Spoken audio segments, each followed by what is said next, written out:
Olá! Hoje eu vim falar de um assunto super importante e dúvidas muito frequentes por aqui, sobre marcos do desenvolvimento. Afinal, o que eu devo esperar em cada fase do desenvolvimento do meu filho?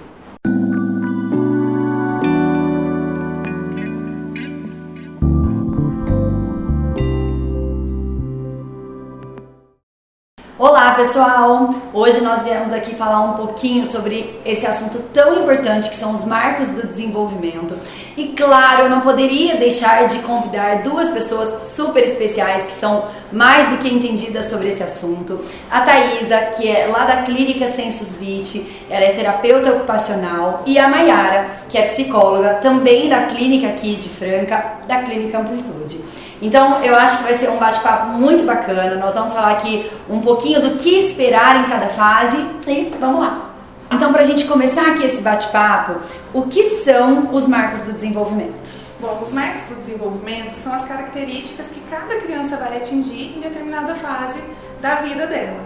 É importante a gente entender também que esses marcos eles estão acontecendo desde o momento ali da concepção. Sim. Outra coisa importante é que durante esses primeiros 1000 dias, esses primeiros 2 anos, a gente tem um boom de desenvolvimento. Então a gente tem várias coisas aí que dá para observar no desenvolvimento da criança. E mais importante que isso é pensar que hoje a neurociência fala que existe uma combinação aí para que essa criança adquira esse desenvolvimento entre a genética e o ambiente. Mas a genética hoje é muito comprovado que ela influencia 20%, né? 80% é aquilo que o ambiente ele oferece para essa criança. Então, para a gente pensar em marcos, é importante a gente ter em mente que um ambiente saudável ele é extremamente importante para que esses marcos, né? Isso, ele é a base para o desenvolvimento. Tá, super importante mesmo a gente falar sobre isso e explicar para os pais o quanto esse ambiente, o quanto a família, o quanto tudo que envolve essa criança vai ser essencial para o desenvolvimento dela. Então, Má, vamos começar a falar das fases, das características que a gente deve esperar nesses momentos. Isso, então quando a gente pensa num bebê de 0 a 6 meses, é importante a gente observar várias características importantes, porque o cérebro dessa criança está em pleno desenvolvimento. Uma criança, nos primeiros meses, né, no primeiro, segundo mês, ela já é importante a gente esperar que essa criança procure o rosto de um adulto, né, que ela vire buscando principalmente o rosto da mãe. Ao ser amamentada, que ela busque o contato visual dessa mãe, né, que ela olhe para a mãe, que ela busque o rosto da mãe, né? Às vezes a criança muito pequena não consegue olhar nos olhos, mas ela consegue entender qual é o rosto, né? O rosto familiar para ela. Então ela acompanha o olhar, né, Má? Isso, exatamente. E o riso social, né? Sim. Que é o momento tão esperado das mães, Sim. O momento do primeiro sorriso. Sim, é importante a gente entender que nós, enquanto seres humanos, nós somos seres primitivamente sociais. Nós precisamos uns dos outros para a gente sobreviver. E a criança, desde muito pequena, ela demonstra isso, né? Através do sorriso, através do contato visual, através da reciprocidade socioemocional, né? É o nome que a gente dá para isso. Essa criança, quando vai se aproximando do 6º mês, ela já começa a balbuciar algumas coisas. A criança até o 6º mês, ela percebe o mundo muito pelos órgãos do sentido, né? Então ela começa a colocar muitas coisas na boca, né? Como ela percebe o mundo, ao ouvir algum som, ela se vira para procurar qual som, de onde vem esse som. Então a criança já no 6º mês, ela precisa ser capaz de responder ao ser chamada pelo nome. Né? Então, quando, por exemplo, a mãe ou o pai falou, "Ô, João", é importante essa criança se virar para o rosto da pessoa que a chamou. Então, ótimo. A Má conseguiu resumir aqui de uma maneira maravilhosa o que a gente deve esperar dessa parte sensorial e da parte da linguagem. Agora, tá? Então, vamos para a parte motora até o 6º mês. Então, o que a gente deve aí esperar de uma criança até o 6º mês dessa parte? Muito interessante tudo isso que a Mayara falou, porque assim, muitas vezes os pais ficam presos nos marcos motores e a gente precisa entender que o desenvolvimento ele engloba toda a questão sensorial, perceptual, cognitiva, emocional, social, de linguagem, né? Então, todas essas habilidades, elas estão interligadas. E aí uma dificuldade numa habilidade ou outra, ela gera um desajuste em todo esse desenvolvimento, né? Então, falando em desenvolvimento motor, a gente sabe que a criança está adquirindo esses marcos desde muito bebê, através dos reflexos que essa criança tem, né? Sim, e os reflexos que a gente até não comentou aqui, mas os reflexos primitivos, que é super comum, que os pais adoram, na verdade eles pensam até que é um susto, que nada mais é do que o reflexo de Moro, que a criança na hora que a gente deita essa criança, ela faz aquele sustinho para trás. Esse reflexo, ele é super importante. A gente estranha aquela criança que não tem. Então a gente espera sim que todas as crianças tenham. O reflexo de voracidade, que é quando a criança ela busca quando a gente faz assim na bochechinha dela. O reflexo de sucção, que é o reflexo de na hora que a criança tá com alguma coisinha na boca, de repente coloca o dedo, qualquer coisa a criança vai sugar.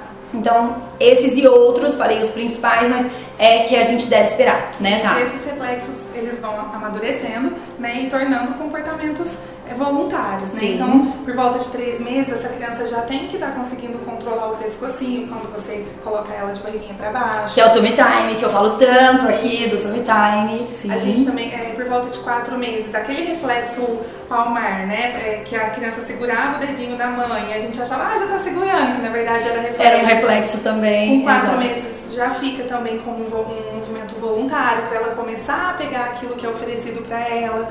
Com 5 meses, essa criança já tem que estar rolando, para que com 6 meses ela já consiga sentar com um pouco de apoio, né? Para iniciar aí um processo já de exploração do meio. Por isso que com 6 meses a gente inicia a introdução alimentar. Um dos principais marcos a gente fala, agora sim essa criança está pronta, né? Um sinal de prontidão para ela começar a comer, ela estar sentada, mas não necessariamente sentada sem apoio. Ela pode estar sentada com apoio, tá? Eu quero ressaltar aqui isso que a Tá falou, que eu acho importantíssimo. O quanto a gente não tem que esperar a mesma coisa de todas as crianças. Às vezes seu filho tem uma habilidade que o outro não tenha e os dois estão adequados para a idade. Então vamos continuar de 7 a 12 agora. Sim, nessa fase a criança já começa com uma nova experiência, que é a alimentação, né? Isso promove uma série de estímulos que a Rê já cansou de falar aqui nos vídeos dela. É importante a gente ressaltar que aos 6 meses a criança já começa a ter um apego ao cuidador, né? A mãe, o pai ou quem cuida dessa criança passa a ser referência a cada dia, né? Então a ausência de um cuidador já faz falta para a criança gosta da interação com esse cuidador, do brincar junto. Por volta de 9 meses, a criança já começa com brincadeiras sociais, né? A famosa brincadeira do achou, por exemplo. Escondeu, achou. A criança já começa com a imitação, que é um repertório comportamental extremamente importante para outros processos de aprendizagem. A criança já começa a compreender o que a gente chama de linguagem receptiva, né? De quando eu falo, cadê o copo? A criança olhar para o copo, porque ela sabe que aquilo se chama copo, por exemplo. E muito importante, nessa idade a criança já começa a apontar para itens de desejo. E aí, Mayara, já pegando o link, como você falou sobre a brincadeira do achou, com 6, 7 meses a criança já começa, se você coloca um lencinho no rosto dela, ela já começa a tirar, ela já consegue tirar esse lencinho sozinha, ela já consegue trocar um objeto de uma mão para outra. Se você coloca essa criança em pezinha, segurando o corpinho dela, ela já dá conta de apoiar as perninhas. Por volta de 8 meses, ela já tem que estar sentando sozinha. Para 9 meses iniciar um processo de engatinhar, porque com 12 meses ela já tem que estar trocando uns passinhos, né? Então, assim, até 1 ano a gente tem um desenvolvimento global, geral, bastante intenso. E aí, depois de 1 ano, a gente começa a perceber que começa a questão da motricidade fina, né, que é o pegar, o manipular, começa a ter um boom, assim como a questão do equilíbrio. Então, a criança começa a agachar para pegar um brinquedinho, a criança começa a empilhar, coloca uma argola no brinquedinho. Então, a gente vai vendo características diferentes já a partir de 1 ano, né? Sim, e é legal isso, tá? Porque, assim, até 1 ano é impressionante como é muito mais rápido, né? Então, assim, é a criança que você tá vendo hoje e amanhã a mãe acorda e fala, meu Deus, ela tá fazendo uma coisa assim, e são marcos muito importantes, que talvez depois de 1 ano são mais sutis, mas são tão importantes quanto, isso, né? Só uma coisa que é muito importante falar, muitos pais, a gente vê, ele tá pulando a fase de engatinhar, né? Então, assim, uma aquisição, ela depende da outra, né? Então, é muito importante que a criança passe por todos os marcos. Sim. Então, assim, ficar de barriguinha para baixo é importante para fortalecimento das costinhas, das pernas, né, dos bracinhos. Engatinhar é extremamente importante para fortalecimento de toda a musculatura que vai ser usada lá quando ela estiver escrevendo, né? É importante para dissociação de cintura pélvica, que aí a criança vai ter habilidades na aula de educação física. Então, assim, esses marcos eles precisam acontecer para que essa criança adquira cada vez mais amadurecido o próximo marco. Além disso, é nessa fase de 1 a 2 anos que ela vai adquirindo habilidades, como por exemplo, começar a correr, depois que ela já está andando com mais facilidade, subir nos móveis, né, subir e descer um degrau. E aí, até uns 2 aninhos, ela já tem que estar participando das atividades de vida diária, que é ajudar na troca de roupa, ajudar na escovação de dente, saber que aquele objeto serve para aquilo, como por exemplo a escova de dentes, participar na alimentação. Então isso é muito importante. Perfeito, tá até difícil, né, gente? A gente conseguir resumir o desenvolvimento neuropsicomotor de uma criança até 2 anos em 5, 10 minutos de vídeo. Mas assim, eu não vou poder finalizar sem falar um pouquinho de algo essencial também, que é a fala. E aí, Má, então fala um pouquinho pra gente disso. Então, Rê, é importante a gente pensar que do 1º ao 2º ano de vida, a criança já compreende a fala do adulto. Quando o adulto dá uma ordem, dá uma instrução breve, a criança já entende o que ele está dizendo para ela, né? Isso a gente chama comportamento de ouvinte. A criança já passa a ter esse repertório. E aí, a partir desse repertório do modelo que o adulto oferece, a criança começa a imitar sons, né? Com 1 ano, a criança, 1 ano e meio, né? A criança já fala mamã, babá, faz algumas onomatopeias, que são sons dos animais, por exemplo, né? E vale ressaltar que já no 2º ano, essa criança já precisa emitir de 300 a 400 sons ou palavras para que ela já comece um processo de comunicação e aquisição de fala e linguagem.